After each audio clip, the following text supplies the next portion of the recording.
बात है तब की, जब मैं लगभग 16 साल का था और सर्दियों का महीना था। बर्फीले दिनों में पॉल, जॉर्ज और मैं अक्सर गांव में इकट्ठा होकर और दूसरे के द्वारा बनाए गए स्नोमैन की तलाश करते थे और उन्हें तोड़कर खूब मजे लेते थे। बट एक दिन हम लोगों ने एक अजीब सा स्नो डिस्कवर किया।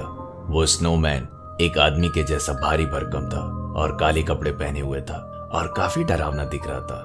पॉल ने अपने हाथ को उसके मुंह में डाला और खूब तेज चिल्लाते हुए अपने हाथ को तुरंत बाहर निकाला।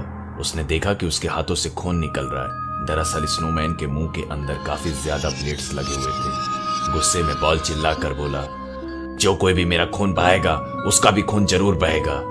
पॉल ने उस स्नोमैन के कपड़ों को हटा दिया और फिर उसने उस स्नोमैन को अपने फ्लाइंग किक से मारकर तोड़ दिया। हम लोग खूब खुश हुए, लेकिन उस टूटे हुए स्नोमैन के बॉडी में कुछ मिला। वो एक दिल के जैसा कुछ दिख रहा था। उस चीज को देख के हम लोग बहुत बुरी तरीके से डर गए थे। हमें समझ नहीं आ रहा था हम लोग क्या करें और हम लोग चिल्लाते हुए वहां से तेजी से भागे। बाद में जब पुलिस ने इन्वेस्टिगेट किया तब पता चला कि वो एक बकरी का दिल था, लेकिन उसे वहां किसने रखा ये बात अभी पुलिस को भी नहीं पता थी। उस रात सोने से पहले मुझे डर का आभास हुआ जो मैं शब्दों में बयान नहीं कर सकता।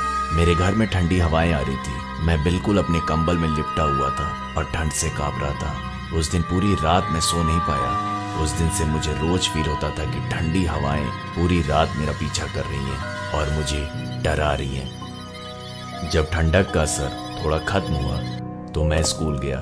फिर मुझे एक शॉकिंग न्यूज मिला कि पॉल मर चुका है। हुआ ये था कि एक दिन पॉल ने अपने फ्लाइंग किक से एक स्नोमैन को तोड़ने की कोशिश की थी। तभी वो स्लिप कर गया और गिरने से उसकी गर्दन टूट गई और ऑन द स्पॉट उसकी मौत हो गई। मुझे और जॉर्ज को इस इंसिडेंट से काफी दुख हुआ। हम दोनों को एक अजीब सा डर का आभास हुआ, लेकिन हम लोगों ने किसी से इस बात को नहीं कहा। गांव में सारे पेरेंट्स ने अपने बच्चों को वार्न कर दिया कि आज के बाद कोई भी किसी भी स्नोमैन को नहीं तोड़ेगा। फिर भी कुछ समय बाद एक बार फिर बर्फीली बरसात हुई और अगले ही दिन गांव के ठीक बीच में एक स्नोमैन का पुतला बनकर खड़ा हो गया था। कुछ अनजान बच्चों ने उस स्नोमैन के पुतले को तोड़ डाला और थोड़ी ही देर बाद उस बच्चे की सांस फूलने से मौत हो गई। वो बच्चा उन लोगों में से एक था जिसने पुतले को तोड़ा था।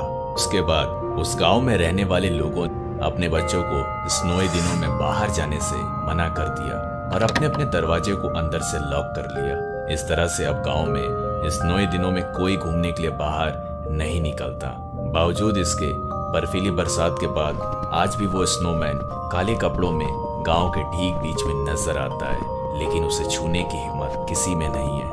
लेकिन फिर भी उस दिन से गांव में स्नोमैन के नाम का जिक्र भी स्ट्रिक्टली रोक दिया गया था। आखिर में उस स्नोमैन को किसने बनाया था और वो कौन था, ये रहस्य अभी भी एक रहस्य ही